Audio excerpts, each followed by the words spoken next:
मंच पर आसीन समाजवादी पार्टी के राष्ट्रीय अध्यक्ष, उत्तर प्रदेश के पूर्व मुख्यमंत्री और जिनके समर्थन में इतनी बड़ी तादाद में आप लोग इकट्ठा हुए हैं, माननीय अखिलेश यादव जी। मंच पर आसीन कांग्रेस पार्टी के पूर्व अध्यक्ष, लोकसभा के सांसद, जिन्होंने 4000 किलोमीटर की भारत जोड़ो यात्रा निकालकर लोगों को जगाने का काम किया, राहुल गांधी जी, आदरणीय प्रमोद तिवारी जी, समाजवादी पार्टी के समस्त नेता, कांग्रेस पार्टी के नेतागण, आम आदमी पार्टी के नेतागण, आप सबका हृदय की गहराइयों से अभिनंदन करता हूं कि इतनी बड़ी तादाद में मौजूद होकर आपने बताने का काम किया है कि अखिलेश यादव जी कन्नौज से बहुत बड़ी जीत हासिल करने जा रहे हैं, बहुत बड़ी जीत। साथियों और दोस्तों, मैं हाथ जोड़ के आपसे विनती करने के लिए आया हूं, इसलिए आया हूं कि राहुल गांधी जी ने रामलीला के मैदान में कहा, अखिलेश यादव जी हर सभा में कह रहे हैं कि ये 2024 का चुनाव अंतिम चुनाव है। भारतीय जनता पार्टी अगर गलती से जीत गई तो ये संविधान को खत्म करेंगे, आरक्षण को खत्म करेंगे, चुनाव को खत्म करेंगे। अपने वोट को बचाने के लिए इस बार वोट कीजिए और बीजेपी की जमानत जब्त कराने का काम कीजिए। और जब मैं कह रहा हूं कि आरक्षण खत्म करेंगे तो इस बात के आधार पर कह रहा हूं कि भागवत जी ने कहा था आरक्षण खत्म होना चाहिए। मनमोहन वैद्य आरएसएस के नेता कहते हैं आरक्षण खत्म होना चाहिए। 1989 में भारतीय जनता पार्टी ने आरक्षण का विरोध किया था जब ओबीसी का आरक्षण लागू हुआ था। ये लोग संविधान खत्म करना चाहते हैं। लल्लू सिंह कहते हैं, अयोध्या के प्रत्याशी, संविधान खत्म करो। ज्योति मिर्धा कहती हैं संविधान खत्म करो। अरुण गोविल कहते हैं संविधान खत्म करो। अनंत हेगड़े कहते हैं संविधान खत्म करो। अरे जो बाबा साहब का संविधान खत्म करेगा, हम उसकी राजनीति खत्म करेंगे। यह संकल्प हमको लेना है। इतनी नफरत है भाजपा के मन में, इतनी नफरत। 5 साल तक मुख्यमंत्री रहे अखिलेश यादव जी, 5 साल तक। और जब अपना घर खाली किया तो भाजपा के लोगों ने गंगा जल से वो घर धुलने का काम किया। इतनी नफरत। अभी कुछ दिन पहले कन्नौज के अंदर अखिलेश यादव जी एक मंदिर में चले गए, उस मंदिर को गंगा जल से धुलने का काम किया। इतना अपमान करते हो आप, इतनी बेइज्जती करते हो आप, इतनी घृणा है आपके मन में पिछड़ों के प्रति, दलितों के प्रति। मैं आप लोगों से निवेदन करने के आया हूं, जो अखिलेश यादव का अपमान हुआ, अपने वोट की ताकत से उसका बदला ले लेना।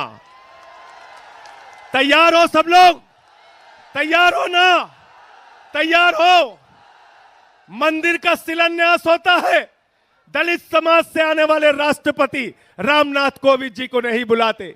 मंदिर का उद्घाटन होता है, आदिवासी समाज की राष्ट्रपति द्रौपदी मुर्मू जी को नहीं बुलाते। अपमान करते हो आप दलितों का, पिछड़ों का, आदिवासियों का। इसीलिए अखिलेश यादव जी ने आह्वान किया है, पीडीए मिलकर इस बार भारतीय जनता पार्टी की जमानत जब्त कराने का काम करेंगे। तैयार हो ना सब लोग? मोदी जी क्या कर रहे हैं? कह रहे हैं 400 पार, 400 पार, 400 पार। हमने कहा इन चक्करों में मत पड़ना, ये मोदी जी का जुमला है। गए थे बंगाल में, बोले 200 पार, 200 पार, 200 पार, आई 73 सीट। गए झारखंड में, बोले 65 पार, 65 पार, 65 पार, आई 23 सीट।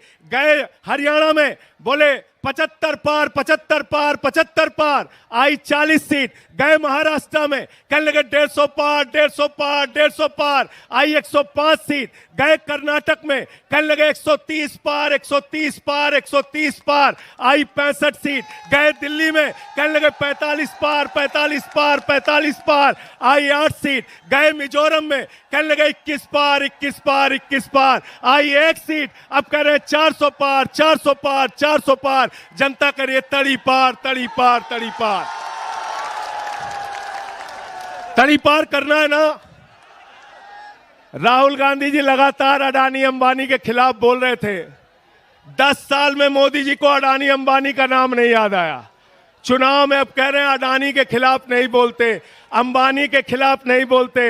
अरे मोदी जी, अगर आपको टेम्पू का नंबर मालूम है तो ईडी सीबीआई भेजो, अडानी अंबानी को गिरफ्तार करो, करो गिरफ्तार, उनको करो गिरफ्तार।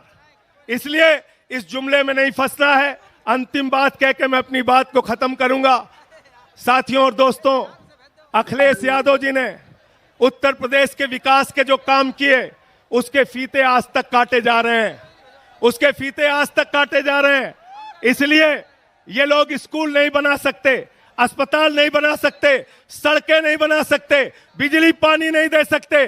मोदी जी आए थे कोरोना के टाइम में, उन्होंने कहा भाइयों और बहनों, गांव-गांव में कब्रिस्तान है तो शमशान होना चाहिए कि नहीं होना चाहिए। ये शमशान बनाने वाले लोग हैं, ये आपके बच्चों को स्कूल अस्पताल नहीं दे सकते। हमारे मुखिया अरविंद केजरीवाल को जेल में डाल दिया, मनीष सिसोदिया को जेल में डाल दिया, सत्येंद्र जैन को जेल में डाल दिया, मुझे 6 महीने जेल में रखा। 6 महीने नहीं, पूरी जिंदगी जेल में रखोगे तब भी तुमसे लड़ेंगे और जीतेंगे। जय हिंद, इंकलाब जिंदाबाद, समाजवाद जिंदाबाद।